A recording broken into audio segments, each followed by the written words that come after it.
राह दिखा भगवान, राह दिखा भगवान, राह दिखा भगवान। तेरे चरणों में हो अर्पित, सुन ले कृपा निधान। राह दिखा भगवान, भगवान, राह दिखा भगवान, भगवान।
युगों युगों से प्यास तुम्हारी फिरता मारा, अब तो दर्शन दे दो भगवन, अब तो दर्शन दे दो भगवन। हे मम जीवन राह दिखा भगवान, राह दिखा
भगवान।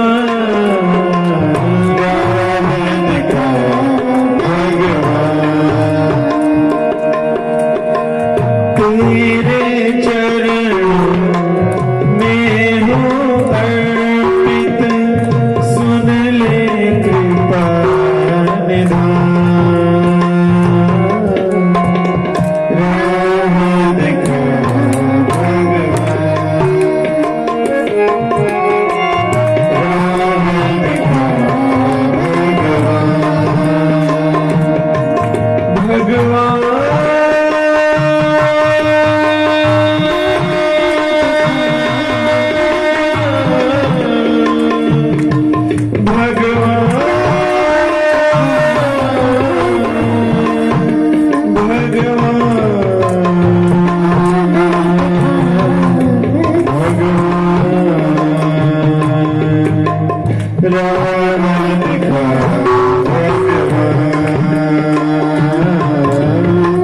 राह दिखा भगवान,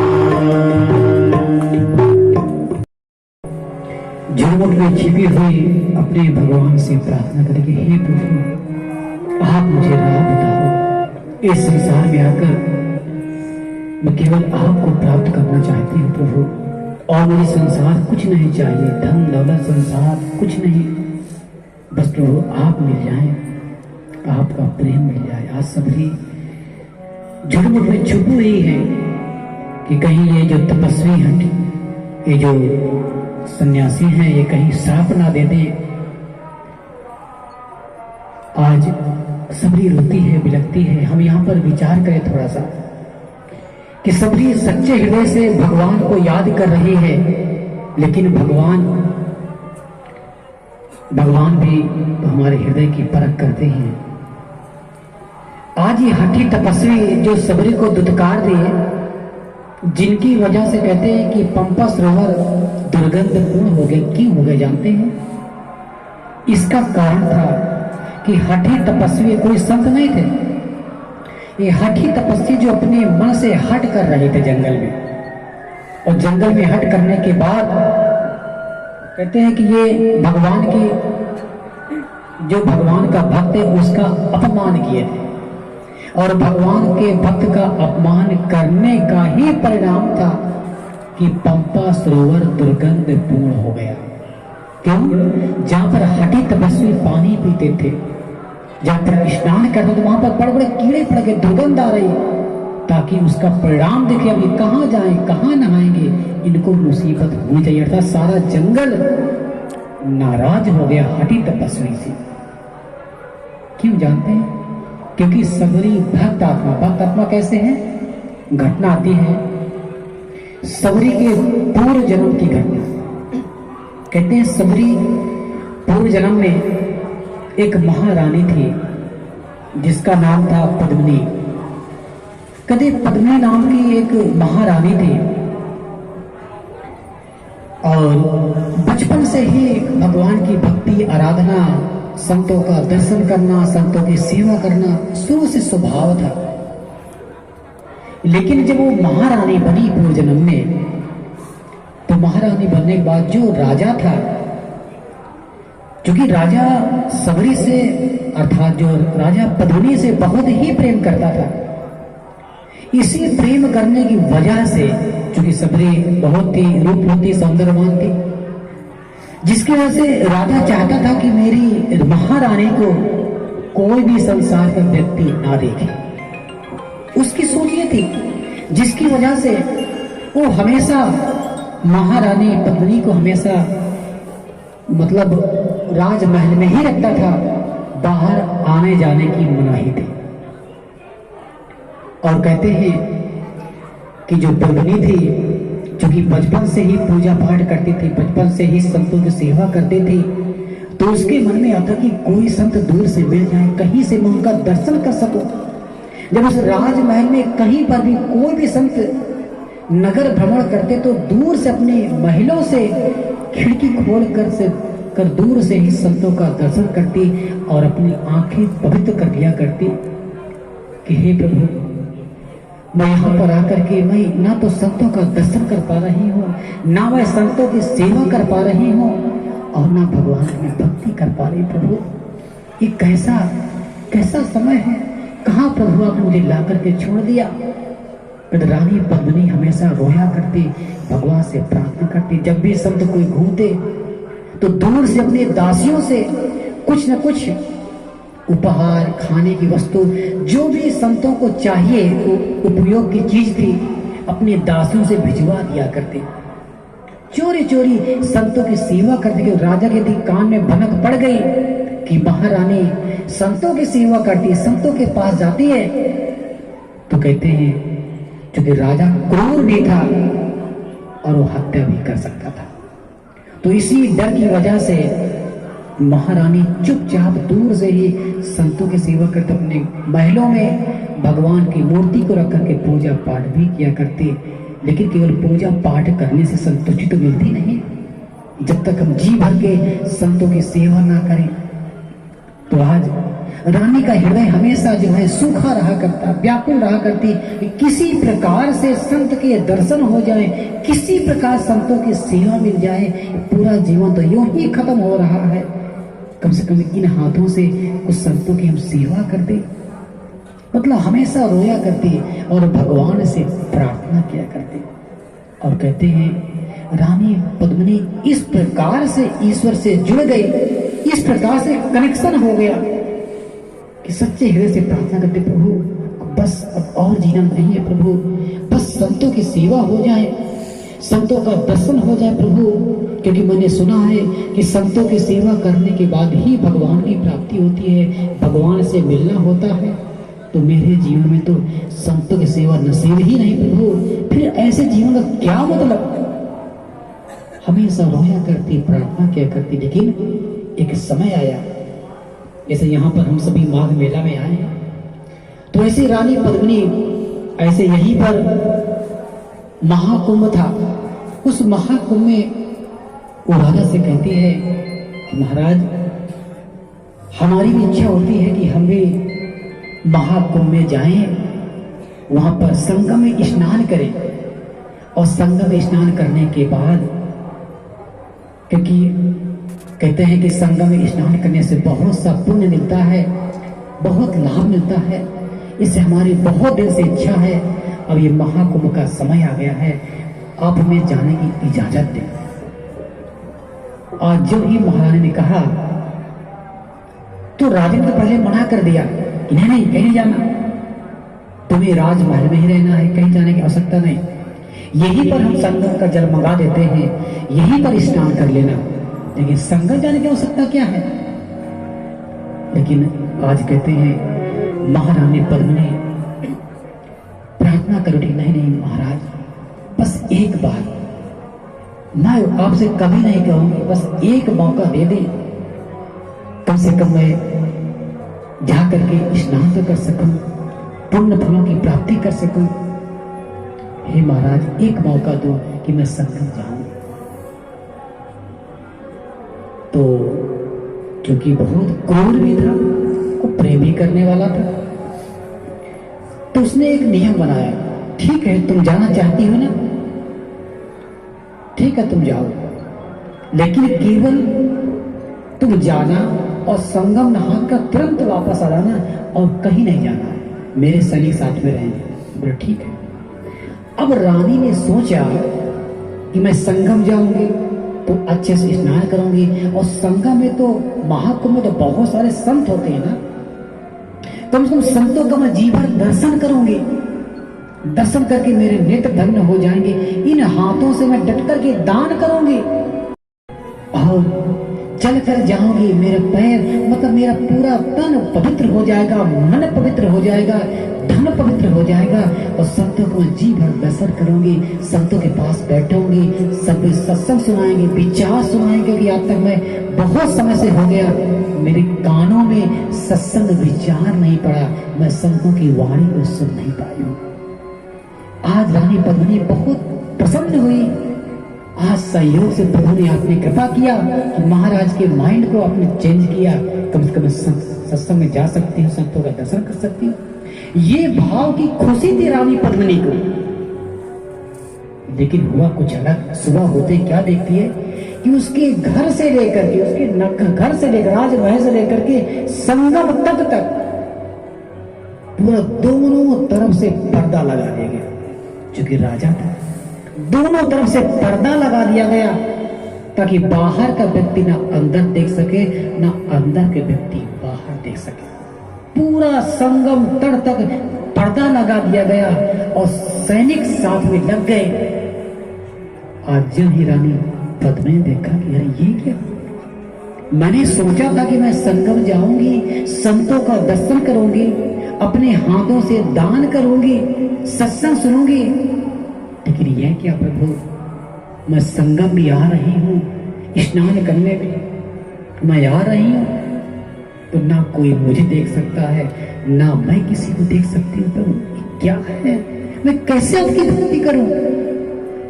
आज इसी उधेड़बुन में कदरानी पद्मिनी रोते बिलखते अपनी एक दो सखी सहेलियों के साथ चल पड़ती है। पीछे सैनिक लगे, हर जगह सैनिक लगे, पूरा यहाँ तक रोती बिलखती आती है संगम के पास। संगम तट पर जब ही पहुंची तो आज उसके मन में राजा की क्रूर भावनाओं को देख करके बिलख पड़ेगी। हे प्रभु, ये कैसा पति दिया, कैसा राजा है कि मैं कुछ नहीं कर सकती, मैं संतों को ना देख सकती हूँ, ना संतों की सेवा कर सकती प्रभु, ना मैं आपकी प्राप्ति कर सकती प्रभु। ऐसे जीवन का क्या मतलब कि जिस शरीर के द्वारा संतों की सेवा ना हो पाए, संतों का दर्शन ना हो, तो ऐसे शरीर का मर जाना ही ठीक है। आज वही समय कहते रानी पद्मिनी संगम में जब ही स्नान करने जाती है, स्नान किया और कहते हैं भगवान से प्रार्थना, प्रभु बस एक अंतिम अरदास आपसे प्रभु, ये जीवन तो मेरा बेकार हो गया, मैं भक्ति ना कर पाई, ना तो संतों के शरण में जा पाई, कुछ नहीं कर पाई प्रभु, ऐसे जीवन का नष्ट हो जाना ही ठीक है प्रभु। लेकिन प्रभु मैं आपसे अरदास करते, जो मुझे अगला जन्म हो प्रभु, मुझे उच्च कुल में मत देना, क्योंकि उच्च कुल में तो मैं आपकी भक्ति कर नहीं सकती हूँ, मुझे ऐसा निम्न कुल देना जिसके द्वारा कम से कम मैं आपके लायक तो बन पाऊं, आपके योग्य तो बन पाऊं। मुझे गुरु बनाना, सुंदर मत बनाना, क्योंकि सुंदरता के कारण ही तो मैं आज संतों के पास नहीं जा पा रही हूँ, संतों की सेवा नहीं कर पा रही हूँ, भक्ति नहीं कर पा रही प्रभु। मुझे गुरु बनाना, निम्न कुल में जन्म प्रदान करना, ताकि मैं आपकी सेवा कर सकूं, मैं जी भर के संतों की सेवा करूंगी और मैं आपको प्राप्त करूंगी। हे प्रभु, इतना यही मेरी अंतिम इच्छा है। और ये इच्छा करने के बाद रानी पद्मिनी उसी संगम में छलांग लगा देती है और अपने प्राणों का अंत कर देती है। प्रभु तुम, ये है सबरी, वही रानी पद्मिनी इस जन्म में सबरी बनती है, निम्न जात की सबरी, और गुरु प्रमाण बन जाते हैं। क्यों प्रभु? ईश्वर की भक्ति को प्राप्त करने के लिए आज उसके मन में जो भाव थे, विचार करिए, आज हमारे में क्या ऐसा प्रेम है? क्या भगवान को पाने के लिए, संतों की सेवा करने के लिए, क्या हम अपने प्राणों का त्याग कर सकते हैं? नहीं कर सकते। ऐसा प्रेम नहीं है, ऐसी भक्ति नहीं हमारे अंदर। आज सबरी के अंदर भाव था कि मुझे ईश्वर को पाना है, संतों को पाना है। जिस शरीर के द्वारा मैं संतों की सेवा ना कर सकूं, वो शरीर का परित्याग कर देना ही उचित है। ऐसे शरीर को ढोना मतलब बोझ को ढोने के समान है। आज के सबरी पद्मिनी ने वही किया और वही सबरी बनकर आई। तभी तो आज उस पुण्य आत्मा का अपमान हुआ, इसीलिए पंपा सरोवर दुर्गंधपूर्ण हो गया। क्योंकि संत महापुरुष कहते हैं, जाति पाति पूछे नहीं कोई, हरि का भजे सो हरि का होई। कि जो ईश्वर की भक्ति करता है, ईश्वर को प्राप्त करना चाहता हो, भगवान का भक्त, भगवान का प्रिय, भगवान जाति पाति नहीं पूछता। आज यही घटना सबरी की है। तो सबरी आज कहते हैं झुरमुट में छुपी हुई है और भगवान को किस्मत पर की प्रभु राह दिखा, कैसे तेरी प्राप्ति होगी? तो कहते हैं जब सच्चे हृदय से भगवान की भक्ति, पूर्व जन्म के भी पुण्य कर्म संस्कार थे, जिसकी वजह से उनके कंधे पर किसी का हाथ आया और कहा, पुत्री क्या हुआ? पीछे मुड़कर देखने, नहीं महात्मा जी, मुझे श्राप मत देना, श्राप मत देना। तो महात्मा का किसने कहा, कौन साथ दे रहा, क्या हुआ? सब देखते सामने एक ऋषि खड़े हुए हैं, एक महात्मा जी खड़े हुए हैं। आज चरण में गिर पड़ी कि महात्मा जी, मैं तो जंगल इसलिए आई थी कि मैं भगवान की भक्ति कर सकूं, मैं ईश्वर की प्राप्ति कर सकूं, लेकिन कुछ महात्मा लोग मुझे साथ देना चाहते थे, इसलिए मैं भागकर झुरमुट में छुप गई। इस बात को सुनकर के महात्मा जी ने कहा, चलो तुम्हें संतों की सेवा करनी ना, चलो मेरे आश्रम, मेरा आश्रम है, तुम जी भर के सेवा करना, डट कर सेवा करना, भगवान की भक्ति करना, चलो मेरे साथ। वो महात्मा कौन थे? वो महात्मा थे ऋषि अगस्त मुनि। ऋषि अगस्त थे, सॉरी मतंग ऋषि थे। मतंग ऋषि जी कहते हैं सभी को अपने साथ में लेकर जाते हैं और साथ में लेकर अपनी कुटिया में जाते हैं। और वहां जाने के बाद आज कहते हैं सबरी जी भर के वहां पर खूब सेवा करती। वहां देखा बहुत सारे अन्य लोग भी थे और बहुत सारे शिष्य थे, तो शिष्य लोग डट करके सेवा करते, तो सबरी भी सेवा करते। लेकिन सबरी क्या देखते कि गुरुदेव के दरबार में दिन भर तो लोग सेवा करते, लेकिन सुबह शाम जो और शिष्य हैं वो ऐसे बैठ करके आंखों को बंद कर कुछ करते। तो सबरी ने कहा, गुरुदेव ये सारे लोग जो हैं हमारे साथ सेवा तो करते हैं, लेकिन सेवा करने के साथ साथ सुबह शाम ये आंखों को बंद कर करते क्या है? तो कहते हैं, गुरुदेव ने कहा, अच्छा ये जो लोग हैं, ये लोग सुबह शाम बैठ करके भगवान का दर्शन करते हैं। वो दर्शन करते हैं, क्या भगवान का दर्शन होता है? बोले हाँ, मैं भी तो भगवान को पाने के लिए जंगल। गुरुदेव ने कहा, मतंग ऋषि ने कहा, हाँ हाँ। तब आप देखिए आज मतंग ऋषि सबरी को सत्संग सुना रहे। उन्होंने कहा, सबरी जिस भगवान को प्राप्त करने के लिए तुम जंगल में आई हो, वो भगवान जंगल में नहीं, अभी तो वो भगवान तुम्हारे अंदर निवास करता है, वो ईश्वर तुम्हारे अंदर है। और उस भगवान को पाने के लिए कुछ नहीं करना पड़ता, बस एक काम करना पड़ता है कि तुम्हारे अंदर एक दिव्य दृष्टि है, और जब दिव्य दृष्टि खुल जाएगी तो वह परमात्मा का दर्शन हो जाएगा, और जब परमात्मा का दर्शन हो जाएगा तब तुम्हें सच्ची भक्ति मिल जाएगी, तब तुम्हारा कल्याण होगा। आज गुरुदेव महाराज जी मतंग ऋषि जी समझा रहे हैं सबरी को कि वह ईश्वर तुम्हारे अंदर है, और उस ईश्वर को पाने के लिए दिव्य दृष्टि की आवश्यकता पड़ती है। तो ये बात सभी लोग मानते हैं ना कि भगवान हमारे अंदर है? नहीं मानते? तो हाथ खड़ा कर जो मानते। चलिए सभी मानते कि भगवान हमारे अंदर है। तो जो भगवान हमारे अंदर, गुरुदेव ने क्या कहा कि उस भगवान को पाने के लिए किसकी आवश्यकता पड़ती है? दिव्य दृष्टि की आवश्यकता पड़ती है। लेकिन आज हम पूरा जीवन भगवान की पूजा पाठ करते हैं, लेकिन हमारी जो दिव्य दृष्टि है वो खुल नहीं पाती। और जब तक दिव्य दृष्टि नहीं खुलेगी तब तक हम कल्पना भी नहीं कर सकते भगवान के दर्शन की। क्यों? केवल कथा कहानी सुनने से कल्याण नहीं होगा। क्योंकि यहाँ पर देखें, कृष्ण भगवान गीता का उपदेश अर्जुन को दिया, पूरा गीता सुनाया।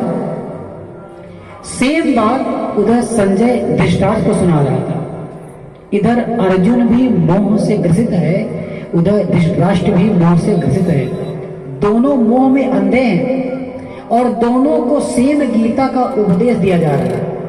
कृष्ण भगवान अर्जुन को सुना रहे हैं क्योंकि संजय को मिली है दूरदृष्टि। संजय भी वहां की चीज को देख करके, जैसे आज ना लाइव टेलीकास्ट थोड़ा टीवी पर देखते हैं ना, वही संजय जो है धृतराष्ट्र को सुना रहा है, और दोनों मोह से ग्रसित हैं। तो फिर भला ये बताइए कि कुछ देर बाद अर्जुन का मोह दूर हो जाता है, लेकिन धृतराष्ट्र का मोह दूर नहीं होता। क्यों? कारण क्या था? जबकि दोनों ने सेम गीता को सुना, सेम उपदेश को सुना। कारण क्या था कि गीता को सुनने के बाद कृष्ण भगवान ने अर्जुन को ज्ञान दिया, अर्जुन की दिव्य दृष्टि को खोला, अर्जुन के अंदर भगवान का दर्शन करवा दिया। लेकिन संजय ने केवल कहानी सुनाई, गीता सुनाई, दर्शन नहीं करवाया, ज्ञान नहीं दिया, दिव्य दृष्टि को नहीं खोला, इसलिए धृतराष्ट्र का मोह दूर नहीं हुआ, अर्जुन का मोह दूर हो गया। ये एक कारण था। केवल कथा कहानी सुनने से कुछ नहीं होने वाला। कथा कहानी सुनने के बाद, जैसे अर्जुन बहुत कथा सुना, कृष्ण भगवान ने बहुत को सुनाया, लेकिन समझ नहीं आया। जब ज्ञान मिला, दिव्य दृष्टि मिली, अंदर भगवान का दर्शन विराट रूप का किया, तब उसका मन बदला, बोला गुरुदेव अब बताओ मुझे क्या करना है। इसलिए दिव्य दृष्टि की आवश्यकता है। हम पूरा जीवन रामचरितमानस पढ़ते हैं, लेकिन उसमें तुलसी बाबा कुछ कहते हैं, उस बात को हम आज तक समझ नहीं पाए। तुलसी बाबा क्या कहते हैं, आइए हम सुनते हैं ध्यान से और समझेंगे दिव्य दृष्टि की महिमा को।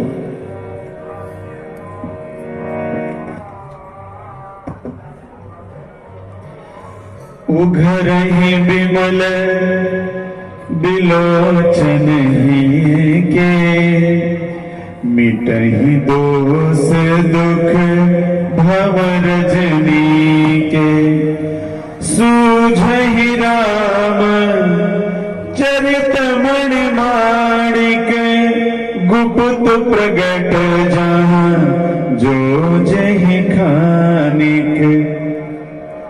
राम सिया राम जय जय राम, राम सिया राम जय जय राम।